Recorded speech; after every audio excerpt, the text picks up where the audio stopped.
Romains, chapitre 3. Quel est donc l'avantage des Juifs ou quelle est l'utilité de la circoncision? Cet avantage est grand de toute manière. Tout d'abord, c'est à eux que les paroles révélées de Dieu ont été confiées. Que dire si quelques-uns n'ont pas cru? Leur incrédulité annulera-t-elle la fidélité de Dieu? Certainement pas. Reconnaissons que Dieu est vrai et tout homme menteur, comme cela est écrit. Ainsi tu as été trouvé juste dans tes paroles et tu triomphes dans ton jugement. Mais si notre injustice met en évidence la justice de Dieu, que dirons-nous? Dieu est-il injuste quand il déchaîne sa colère? Je parle ici à la manière des hommes. Certainement pas. Autrement, comment Dieu pourrait-il juger le monde? Et si mon mensonge fait d'autant plus éclater la vérité de Dieu pour sa gloire, pourquoi donc serais-je moi-même encore jugé comme pécheur? Et pourquoi ne ferions-nous pas le mal afin qu'il en résulte du bien? Quelques-uns, pour nous calomnier, prétendent que c'est ce que nous disons. La condamnation de ces gens est juste. Que dire donc? Sommes-nous supérieurs aux autres? Pas du tout.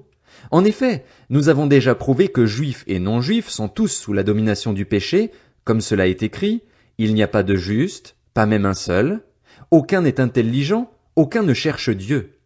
Tous se sont détournés, ensemble ils se sont pervertis. Il n'y en a aucun qui fasse le bien, pas même un seul. Leur gosier est une tombe ouverte, ils se servent de leur langue pour tromper. Ils ont sur les lèvres un venin de vipère. Leur bouche est pleine de malédiction et d'amertume. Leurs pieds courent pour verser le sang, la destruction et le malheur marquent leur passage, ils ne connaissent pas le chemin de la paix. Il n'y a aucune crainte de Dieu devant leurs yeux. Or nous savons que tout ce que dit la loi, c'est à ceux qui vivent sous la loi qu'elle le dit, afin que toute bouche soit fermée et que le monde entier soit reconnu coupable devant Dieu. En effet, personne ne sera considéré comme juste devant lui sur la base des œuvres de la loi, puisque c'est par l'intermédiaire de la loi que vient la connaissance du péché. Mais maintenant, la justice de Dieu dont témoignent la loi et les prophètes a été manifestée indépendamment de la loi. C'est la justice de Dieu par la foi en Jésus-Christ pour tous ceux qui croient.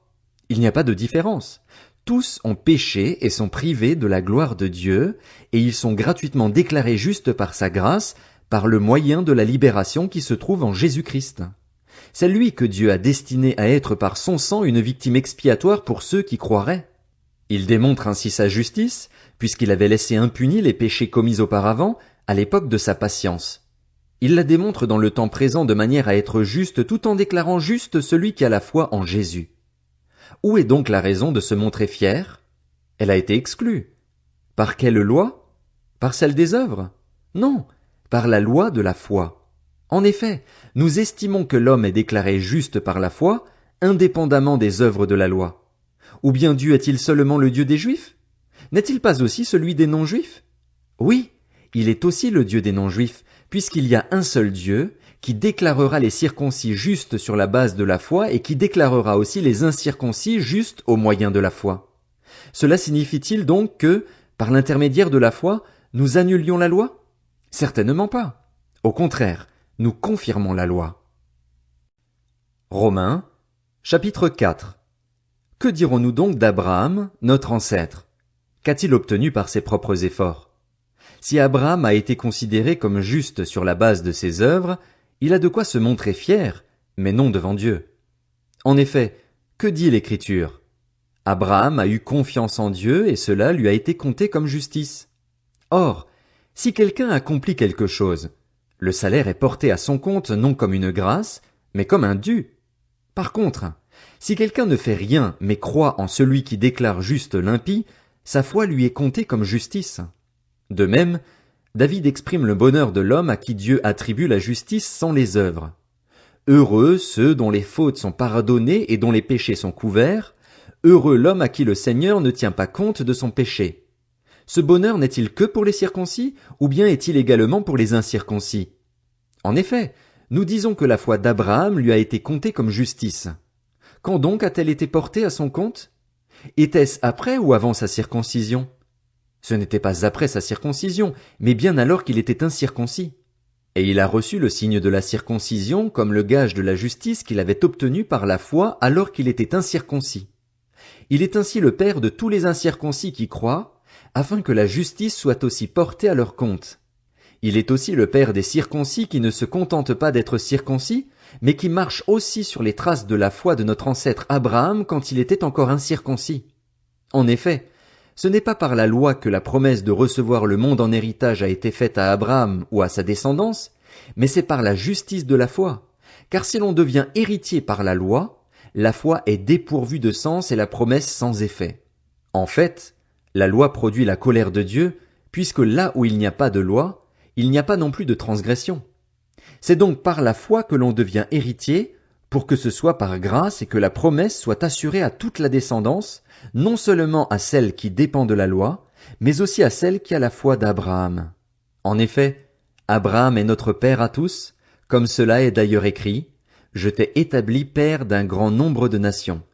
Il est notre père devant le Dieu en qui il a cru, le Dieu qui donne la vie aux morts et appelle ceux qui n'existent pas à l'existence.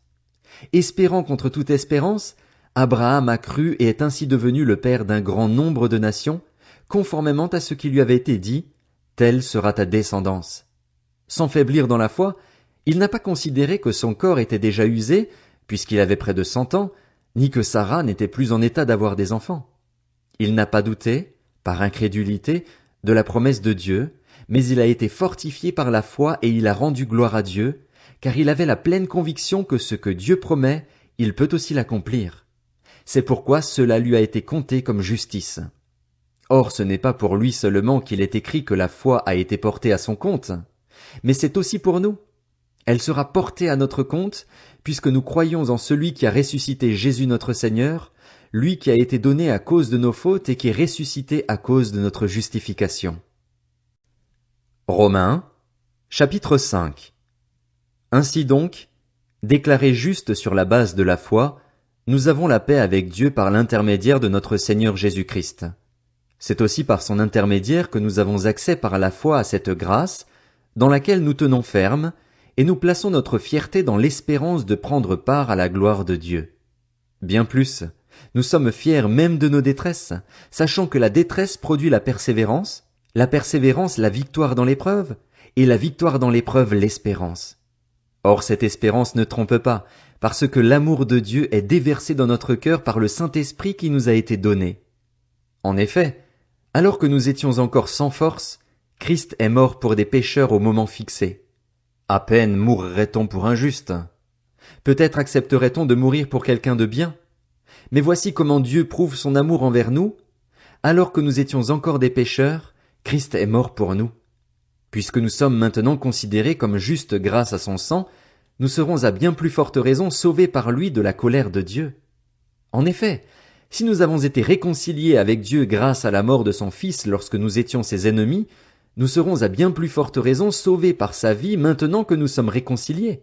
Bien plus, nous plaçons notre fierté en Dieu par notre Seigneur Jésus-Christ, par qui maintenant nous avons reçu la réconciliation. C'est pourquoi, de même que par un seul homme le péché est entré dans le monde, et par le péché la mort, de même la mort a atteint tous les hommes parce que tous ont péché. En effet, avant que la loi ne soit donnée, le péché était déjà dans le monde. Or, le péché n'est pas pris en compte quand il n'y a pas de loi. Pourtant la mort a régné depuis Adam jusqu'à Moïse, même sur ceux qui n'avaient pas péché par une transgression semblable à celle d'Adam, qui est l'image de celui qui devait venir. Mais il y a une différence entre le don gratuit et la faute. En effet, si beaucoup sont morts par la faute d'un seul, la grâce de Dieu et le don de la grâce qui vient d'un seul homme, Jésus-Christ, ont bien plus abondamment été déversés sur beaucoup. Et il y a une différence entre ce don et les conséquences du péché d'un seul. En effet, c'est après un seul péché que le jugement a entraîné la condamnation, tandis que le don gratuit entraîne l'acquittement après un grand nombre de fautes. Si par un seul homme, par la faute d'un seul, la mort a régné, ceux qui reçoivent avec abondance la grâce et le don de la justice régneront à bien plus forte raison dans la vie par Jésus-Christ lui seul. Ainsi donc, de même que par une seule faute la condamnation a atteint tous les hommes, de même par un seul acte d'acquittement la justification qui donne la vie s'étend à tous les hommes. En effet, tout comme par la désobéissance d'un seul homme beaucoup ont été rendus pécheurs, beaucoup seront rendus justes par l'obéissance d'un seul. L'intervention de la loi a entraîné la multiplication des fautes, mais là où le péché s'est multiplié, la grâce a surabondé. Ainsi, De même que le péché a régné par la mort, de même la grâce règne par la justice pour la vie éternelle, par Jésus-Christ notre Seigneur.